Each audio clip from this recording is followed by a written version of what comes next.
Hi friends, எல்லோருக்கும் வணக்கம். எல்லோரும் எப்படி இருக்கீங்க? எல்லோரும் நல்லா இருப்பீங்கன்னு நினைக்கிறேன்.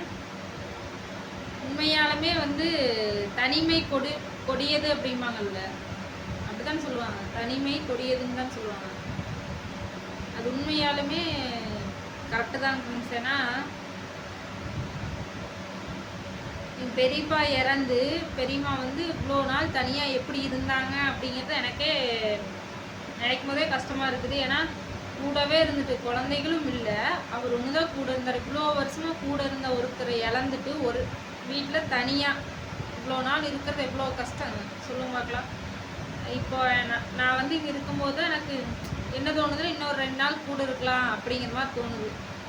அவங்க அவ்வளோ சந்தோஷப்படுறாங்க. நான் வந்தனாவே, நான் இருக்கிற வரைக்கும் அவ்வளோ சந்தோஷம். ஊருக்கு போகிறனாவே முகம் வாடி இருக்குங்க ஃப்ரெண்ட்ஸ். எனக்கே கஷ்டமாக இருக்குது நினைக்கும் போது. நம்ம வயசானால் எப்படி இருக்குது அப்படிங்கிற மாதிரி இப்போலாம் தோணுது. அதனால் வயசு இருக்கிற வரைக்கும் நம்ம என்னென்னமோ ஆட்டம் போடுறோம், எல்லாம் பண்ணுறோம். ஆனால் தைரியமாக இருக்கிறோம். வயசு ஆகாக எப்படி ஒருத்தர் சார்ந்து தான் இருக்க வேண்டியதாக இருக்குது பாருங்களேன். என்ன சொல்கிறேன்னா, உடம்புச்சல்னா கூட ஏன்னு கேட்குறதுக்கு பக்கத்தில் ஆள் இருக்காது. ஒரு தண்ணி மோந்து கொடுக்குற கூட ஆள் இருக்காது. கூட உட்காந்து சாப்பிட்றக்கு ஒரு ஆள் இருக்காது. எது சமைச்சாலும் தனியாகவே சாப்பிட்டுட்டு தனியாக இருந்துட்டு வாழ்க்கையை நடத்திட்டு அதெல்லாம் நினைக்கும் போதே ஒரே கஷ்டமாக இருக்குதுங்க ஃப்ரெண்ட்ஸ். எனக்கு உண்மையாலுமே பெரியம்மாவை நினச்சி அவ்வளோ கஷ்டமாக இருக்குது. அடப்பு மட்டும் இல்லைன்னா நேரத்துக்கு கூட்டிகிட்டு போயிருப்போம். அடப்பு இருக்கிறனால தான் இன்னும் 3 மாதம் இருக்குங்க ஃப்ரெண்ட்ஸ். இன்னும் 2.5 மாதம் இருக்குது கரெக்டாக. அது முடிஞ்சது நம்ம கூட்டிகிட்டு போக முடியும். வரும்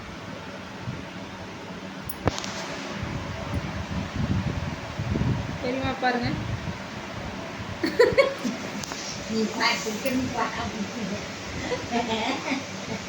பெரியவாக்கு தெரியல வீடியோ எடுக்கிறது. ஒரு மாதிரி பாவமாக இருக்குதுங்க கொஞ்சம் பேச பார்த்தாவே ஒரு மாதிரி கஷ்டமாக இருக்குது. வீட்டுக்கு வந்தாவே ஒரு மாதிரி இருக்குது. எப்படா வீட்டுக்கு கூட்டிகிட்டு போவோம் அப்படிங்கிற மாதிரி இருக்குது.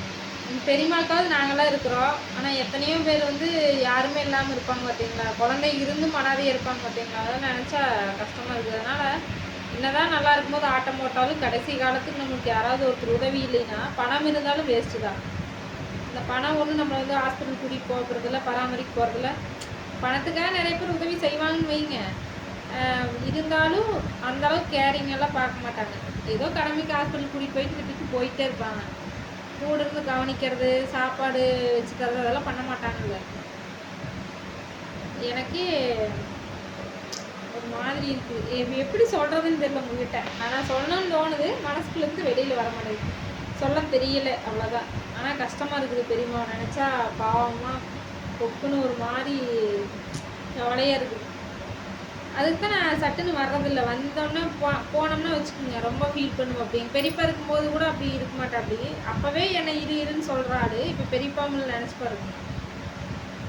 நான் இருக்கணும்ன்ட்டு நினைக்கிறேன். அப்படி வந்தால் உடனே போகக்கூடாது அப்படிங்கிறது ஒரு எண்ணம் தெரியுமா. எனக்கு சொல்ல தெரியலைங்க ஃப்ரெண்ட்ஸ். எப்பயும் சொல்ல தெரியல.